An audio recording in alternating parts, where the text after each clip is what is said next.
All right, you want to continue on with your Caribbean? We could just do you first. Sure. Didn't know what to expect going down there, other than the shitty drivers. Now, I did send a text message back to a couple of the guys up here. We drove by this cattle pasture. Okay. There was one on each side of the road, and this sea sucker must have been 2 miles long. And I got to looking, and there wasn't the first man-made fence post in this thing. They just chopped down some trees to make the pasture and left the trees where they wanted the fence, and they just tacked the barbed wire right up to these trees and chopped the trees off. Good-looking fence for not having no corner posts or nothing, just trees. They just like cut away the forest and then tacked up barbed wire. Really resourceful. Really? Yeah, it looked good. I got a picture, but my phone's taking the video. Try to show you. So, I mean, how do you get in then if you got all these trees laid there? Well, they cut the trees back, so there's an entrance off the road, and then they just put a gate there. Oh, so what's the gate? Just magically standing by itself? It's hung on the side of a tree. Oh, so they don't cut two trees that happen to be spaced out perfectly? So there's a fair amount that's perfect, Yeah. and then they cut branches off, and then they just pack branches up, and I don't even think they were stuck in the ground. They were just there, and everything was tight and So cows in the Dominican are really dumb.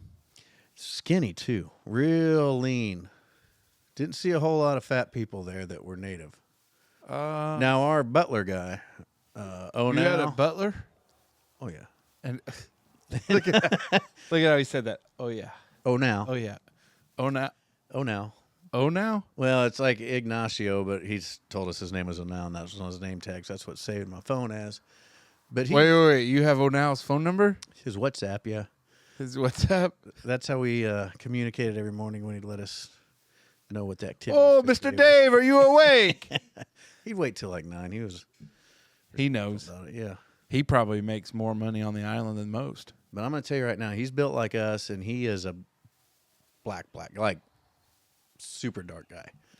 And that poor bastard had to wear, so like everybody that worked there dressed for their position, I guess uniforms you'd call it, but these concierges or butlers, depending on who you're talking to, they had like these wool like suit coats. Why would they wear wool? No idea, but this poor bastard, like, we were walking to the room the first day in, and Jenna goes, I don't think I've ever seen anybody sweat more than you. And I'm like, well, look at that poor bastard.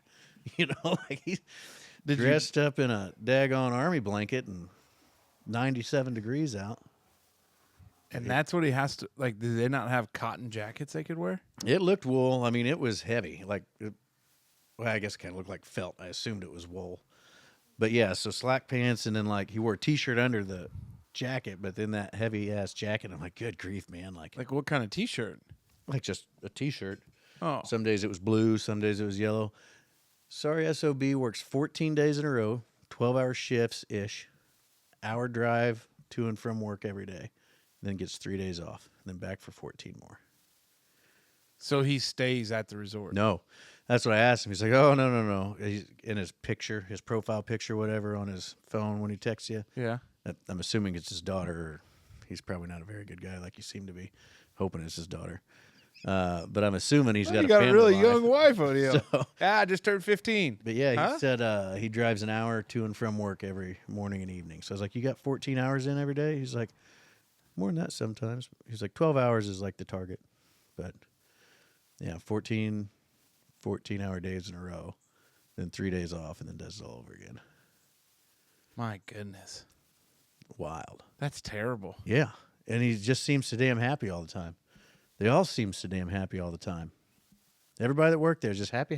Even we had an unfortunate incident. Jen and I were getting ready for the beach one morning, and we thought we heard somebody's alarm going off, like time to get out of bed, because it was real faint sounding. Jesus Christ, who needs all that on vacation?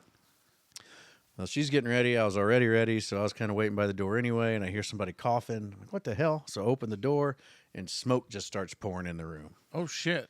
And then when I opened the door, I realized it wasn't like a wake-up alarm. It was a goddamn smoke alarm. detectors. And there's like 4 or 5 employees in the hall, and they all had their carts, because there's always somebody cleaning. There's never not somebody in a hallway at least sweeping. It's wild. Yeah. But they're all just standing there looking at each other like, what are we doing? I'm like, what the f*** is going on? So told Jen, I was like, get your shit. We got to go. So we hauled ass down the stairs and got back because we're on the 3rd floor. So we got down to the ground level. Let old O'Neill know that, hey, man, we just had to evacuate our room. There's a fire up there because all the smoke. He said, who told you to leave? I was like, well, that's kind of the problem. Nobody. So let us know when. Nobody. Who told you to? I don't know now. Maybe the smoke was enough of an indicator. But, yeah, so I don't know. He texted me about an hour and a half later, or maybe even 45 minutes, saying they found the cause of the smoke, which I'm assuming was a fire. I'd have helped him out with that. Hey, pal, you ever heard that expression where there's smoke, there's fire? Yes, that was a pretty crazy day. So what day? So you were gone Saturday to Saturday? Well, we left town Saturday, but we flew out at 4 a.m., 6 a.m. on Sunday morning from Louisville. We got home at midnight the following Sunday. So where'd you fly from? Louisville to Atlanta, Atlanta to Punta Cana, and then the same. So how long did you sit in Atlanta to get to for the Punta Cana flight? An hour, maybe. So you get there early. Yeah, and I was worried about it because we were there. You're not supposed to be able to check in until 3, and I think we got there they're on the same time as us. Oh, that's nice. And I think we got there at 12:30 or 11:30. So I was like, shit, we're going to have to like sit in the damn lobby for 4 hours. But no, they grabbed our stuff, took us right to the room, checked us in, gave us some booze, and pointed us towards the beach. So it was all inclusive, right? Mm-hmm. So how did that work out? Like, was there different packages of all inclusivity, or? Yeah, because I think our upgraded one, like I feel like it was like an extra $100 a person or whatever. And I think that got us 24-hour room service instead of like a limited hour room service. I think that was the biggest difference. And there's like it sounds richer than it is. There's a private pool for people with that access level or whatever. I mean, it's a giant ass pool, but it was a little bit more calm than the other 3 pools. But all the pools shut at 6 o'clock at night. And they shut the beach down at 7. Probably so the cartel can do what they need to do. It could be, but it's boring as shit. We was in bed by 9 most every night. So I was in bed at 7:45 one night. We'll get to that in a little bit. But. So is there no like clubs or? No, like, so there's a bar in the lobby up front. And then outside of the lobby, there's this stage thing. Like, we watched a show there one night. Like, they're juggling sticks that are on fire and shit. Oh, cool. Not really. Okay. But you go to dinner every night, and you can do that, but that's about it. So it really sounds like you're not really selling me on the all-inclusive resort Now, there was package. a party pool, and there was something going on there every night, but that really wasn't our crowd. It was just, I don't know. Because it was young people? It was either like 15 to 20 years younger than us or 15 years older than us. Oh. Just weird. I don't know. Just wasn't. So if you would have taken your honeymoon when you supposed to, We'd have probably hung out at the party pool. Yeah. Yeah. I had a guy I went to law school with. His father-in-law said, if you guys skip the big church wedding, I'll pay wherever you want to go for your honeymoon 2 weeks. They decided to go to Jamaica for 2 weeks. And he said the craziest thing of it is like, because we were there for 2 weeks, most of them it's like a week-long package deal. So like we made friends the first week, hung out with them all week. And then, like, we were the poor bastards still there on Sunday, and they were all leaving. But then he's like, you realize Sunday night, Monday morning, whole fresh new crop. He just said it was just because they got to watch the hotel turn over. Sure. That's the industry expression when you have that. So when you turn the hotel over and you got fresh bodies in. There was new people coming in every day. Like, there was always about the same time every day, like 20 new people coming in, getting checked in, and. Now, did you ever have any worries about, like, every once in a while there's a random death in, like, Punta Cana? We had one. We went and we lucked out. We found these empty 2 seats under an umbrella by the main pool. Yeah. We didn't think we'd find one because it was right during the busy time of the day. So we go in, plop down. They come by, ask if we want drinks. So we get our drinks ordered. Now, do you tip there? Not everybody does, but we did. Like, every time somebody brings you something. Like, because some places they don't want you to, right? So is that it's Mexico? Not required. Well, no, I think that's all over. It's not required, but it's not like prohibited, if that makes sense. Yeah. So most everybody was tipping, but we had like a club bar that we go to in the morning, and we'd normally tip that one like $5 or something in the morning, and then they just keep them coming to you all day. But if you just float it around, I'd just give whoever $1. But anyway, so we sit down, and as we're sitting there and we got our drinks coming, I realize that, again, going back to how you can tell what somebody's function is by how they're dressed. We'd been there like 3 or 4 days. Well, there's like some people in nice suits with name tags, not like wool daggone crummy ones. We're talking nice management. And there's somebody's personal belongings on the ground. They're taking pictures of it all, and there's a couple lifeguards there. I'm like, what the hell? It's like somebody must have got too drunk and got the little pee-pee smacked and told to go back to bed. Well, then these people walk up crying, and the 2 women sitting in front of us stop the person and start talking, and we find out by listening to these 2 folks talk that some woman just died there, and they spent like 20 minutes trying to bring her back. And Like, was she old? no idea. She was gone before we got there.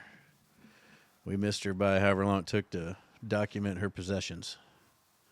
So there was a random one there. So we had that happen the same day as the fire in our room.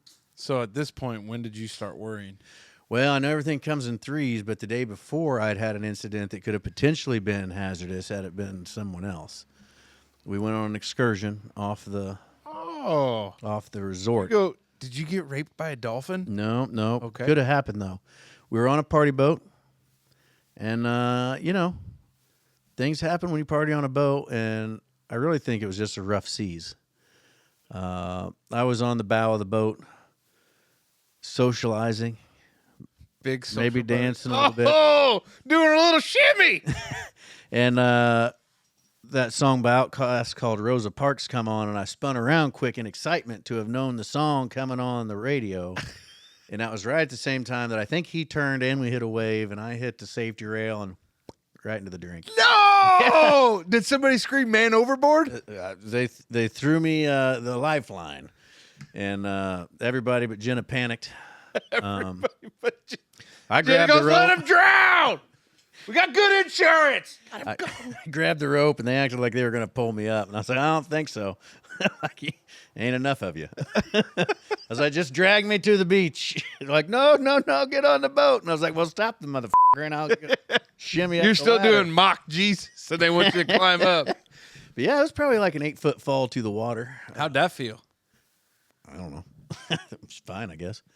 So I got a bruise on my leg from where I'm assuming I hit the safety rail going over the edge on my bitch shin. So Outkast almost killed you. Yeah, Andre 3000 about did me in. Did the guy that pushed you overboard, did he like kind of muscle up on you, like, or was he apologetic? There was nobody else up there with me. In hindsight, maybe they knew better. Wait. You just said you were up there socializing. Well, there was people seated in front of the thing, and I was, buddy. They didn't have any beer a guy could drink, so I was forced to drink vodka and rum on this trip. Yeah. And No the feller made me a daggone stiff one on the way out of there because I was like, I need a drink before we go on this hell ride here. It was like an hour ride to get there from the resort. So where did you ride to? On the boat or in the bus? There was a bus and a boat? You had to take an hour-long bus ride Oh, jeez. to get to the end of the island thing to Okay. get on the boat. And then the boat takes you out a little ways, and then they throw bread in the water, and you snorkel, and I was feeding fishes the bread, and they were eating it out of my little fingers. Yeah. And they wouldn't let you drink until they got to the damn sandbar. But they gave me one when I got back on the boat when they asked if I was going to snorkel anymore, and I told them no. Come to find out, that was not true because I went back in the water before we got to the sandbar. But then they take you and they say, hey, we're going to go see the dolphins. And it's like a pet the dolphins, like it's kind of like a cattle corral in the water. Yeah. And they just got some sickly looking ass dolphins in there. They don't look healthy, huh? I mean, they looked fine, but they couldn't have been too happy. Like they were just pinned in there in a little 10 by 10 pin so the weirdos can come touch them. That's probably why they rape people. Yeah, revenge. Yeah. So anyway, we drive past that, and once we started speeding up past that, and this could be my fault. So there's a bar on the boat, and then you just tip them when you get your drink, but that's bullshit because everything you got's packed away and under a seat. There's like 30 people, like passengers. So it's a pretty good sized boat. Oh, it's big boat. Yeah, it's a double decker, so there's an upstairs sitting area. So you could have gone off the top rail. There was an opportunity. I was up there once. But instead of tipping every time, talked to the folks next to me, like, hey, and I took my hat off. I was like, let's just pass the hat. We'll get all the tips together at once. We'll give it all an old cap up there, and then we don't got to with getting our shit out. I'm like, yeah. So I put like, we took a whole bunch of ones. Like, we'd have been set at the titty bar for like 3 or 4 hours probably. But so we passed the hat around. Finally gets back to me. Some people didn't know what the hell was going on. They just looked at me like I was a weirdo. But I'm like, okay, well, be a stingy then. But so I take my hat full of cash up to the top, and I tell Cap, like, hey, here's a tip for the crew. We're just going to do this now, so we don't got to tip you for all these drinks every time. And he was more than grateful. Like, I think we over-tipped. Oh. Like he said, we're done for the week. And I was like, hold on, buddy. I'll drive this boat if you're giving up on me. He said, no. Well, anyway, at that point in time, you didn't have to go to a bar to get a drink. They were just coming around, filling everybody's cups. So really, you kind of jump-started the party. I think so. And that's probably what led to me feeling like I need to lead the charge for the good times on the front of the boat that led to my ultimate near demise, falling off the boat. But hey, no harm, no foul, right? Everybody paid it, but shit. Damn it, Dave! That's why we don't go anywhere. She said she looked over and went, "Fucking idiot," and then went back and said, because she didn't know who fell. She just heard the splash. I don't know if she thought there was a whale breaching over there or something, but she just went to see what all the commotion She couldn't was tell about. by the bounce off the water who it was. Oh, well, I mean, I guess you're lucky falling overboard. I mean, were you in deep waters? I mean, like, it was deeper. Like, I didn't touch when I fell. Like, I wasn't going to stand up in it or anything. What about sharks? Are there any sharks over there? I'd have got to test my theory of choking one out either, man. Could you imagine that wild story? Here's the old captain and the boys when they're sitting at the local pub spot be like, yeah, there was this white gringo with tattoos. Kind of a heavyset guy, but he was athletic because his dance moves. Had bitch shins, though. Outcast comes on. Rosa Parks comes on, does a quick heel turn, loses his balance, falls off the safety rail into the water. And then, luckily, we see sharks. We try to get him out of the water, but everybody was too popped because he got the party started. And then he's choking this shark out. And then sweet. Barbecue a shark on the beach. I bet White Chocolate would have talked to me after the guy at the resort. White Chocolate. That's what they call him. They never gave us his name. Now introduced him to us as White Chocolate. He's this old skinny white guy. I don't even know what his accent is. He's not from the Dominican. He moved there like he's a transplant. Yeah. Spain, something like that. He told me that I looked like a Viking like him, like Scandinavian. Yeah.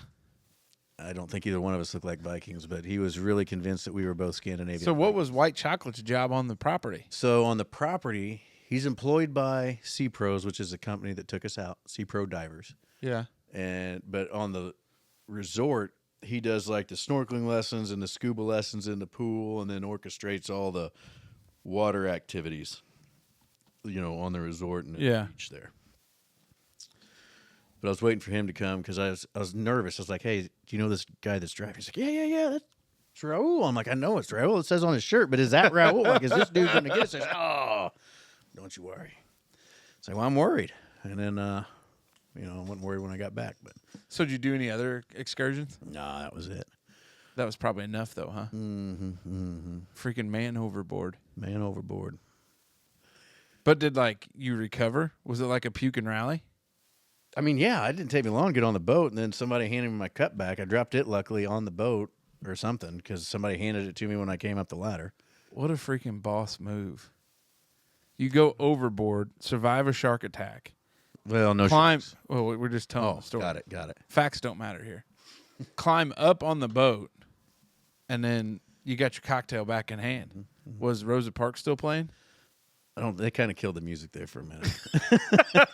Jenna said the crew looked awful concerned, like maybe they had never actually had to deploy the emergency maneuvers to get a body back on the boat. It wasn't supposed to be on. Can you imagine the boys dock back? White Chocolate comes up. Hey, how was the trip? Well, your Scandinavian Viking buddy fell off the side. Well, what'd you guys do? I don't know. We all freaked out except for one lady. We think she was his wife. Okay, well, maybe we got to rehearse this a little bit, practice. Yeah, we went out of there. Then they took us to the sandbar, and then you just walk out, and it's like you know, a little deeper than knee deep. That's where the parrot came from. Wait, the parrot just hangs out at the sandbar? Or he was on the parrot boat? has a keeper on the sandbar because lots of boats go to the sandbar. Oh, okay. And then I think there was a photographer on the boat. The photographer was always there, right? So the photographer So is on there the any boat. chances there's pictures of you falling overboard? I checked their website. Because that would be badass if you just see your bitch shins going over the My side little rail. ankles. Yeah. God dang, there's a chicken falling off the boat. And you see Raul just like, oh, no. Senor. It was a good time, though. That's good. It sounds like Yeah. it. That was probably the most interesting day we had. Was when you almost went overboard. Did go overboard. Did go overboard. Yeah. Probably the best story from the trip. Yeah. Food good? It wasn't bad. Like, I never had any of it and was, like, disappointed, but, you know, I wouldn't, like, rob a nun to have any of it again or anything. Yeah. But it was okay. It was okay. There's a little spot that made burgers, and it was what you would expect for a burger. Like, it wasn't, like, armadillo meat or anything. I think it was all those cows in Skinny the pasture. ass cows. We had Italian one night. The night that I fell off the boat, Jenna really wanted to go see this thing at the show, and I fell asleep at like 7:45. We had room service that night. I don't know that I was worthy to be in public again. So that night we just had. Well, yeah, you were probably concussed from going overboard. It didn't hit my head. I mean, it's Well, water. damn it, just go with it. Okay. But I had club sandwich that night. And then we had hibachi one night, and that was a shit show. That was Jenna's birthday. Just real loud. Everybody was amped up, and I was like, whoa. Was it like a Benihana situation? Never been to a Benihana. They were just very, like, loud and banging the things on the steel plate a lot, like probably more than they had to, and then everybody was drunk. Kind of like in Wolf of Wall Street when they start doing that. Oh. Something like that, yeah. Yeah, that makes sense. And then they kept doing like that, but they would like yell it in like this ear-piercing high pitch, and everybody there would yell it too. And I was like, this place sucks. So we left shortly after we ate. What'd you get? Whatever they were cooking on the flat iron. I don't know, like rice. Now, were these cooks, were they like Asian guys? No. Oh. They were all Classically locals. trained Yeah. locals. Yeah. You know, you speak of white chocolate. You think that was like his retirement plan? It'd be a sweet retirement plan. I imagine he's probably coked out of his gourd the whole time. He's Really? real, like he was high strung. Like you're high strung sometimes. And not like this guy. Oh. Not like this guy. There's a different high strung. I can't explain it. Imagine he's a single guy. Probably, Picks up one of the tourists every once in a while. yeah. A lot of hair for an old guy because he's like 70. But ton of hair. Was it white? Yeah. So that's where the white chocolate maybe comes in. Could be. I just assumed He 'cause wasn't was like a white guy. He wasn't like a predominantly. dark, greasy Spaniard. No. How do you come to the conclusion he was a Spaniard? Because Jenna said Spain. Oh. I don't know. Maybe he's Scandinavian. Did you have anything to back up that theory? Nope. Okay. Just picked one out of the. So definitely could be from Utah. Yeah, well, weird accent for Utah. Maybe he was Dutch. Dutch could be. Did you spread the podcast to anybody? Did we go I international? don't think so. I met a bunch of people that Monday evening that I don't necessarily remember meeting, That's good. conversing with. So I Yeah. could have talked about the podcast, but I don't think I did. Oh. Probably should have. But Well, when you got the party started on the boat, you should have probably would've been a good tuned in time. the episode. now I took my Wandering Dutchman koozies, but I never needed a koozie. I always drink out of my tumbler. So you brought your own tumbler? Yeah, that's like one of the things you're supposed to do. Well, you're not supposed to, but if you take it, that's the other thing on it. So they'll fill you up, but if you take your own cup, since it's all inclusive, they'll just fill that up. Like you can fit like a shit pot of booze in one of those. Yeah. And then same thing on the party boat. They were giving us these little like 8-ounce clear plastic cups. I'm like, buddy, are you allowed to use my cup? He's like, sure. So I gave him my cup, and everybody else is drinking a little 8-ounce rum and cokes, and I'm just sucking down the daggone 32-ouncer. You just take it to the extreme. Well, it's good. I'm glad you're back. Glad you had a Me good too. trip. Yeah, it was a good time. Glad you got to use the old passport Yeah, hell yeah. for something other than work. Yeah. So that's good. Hadn't even used it for work yet. Got it for work. Oh, yeah. Ended up not needing it. It's the first time I ever left the country. Well, we're glad you're back in the U.S. Me of A. too. We missed you. Yeah, I missed him. I miss the U.S. of A. Yeah, it's a good place. Yeah, hell yeah. It's a good place.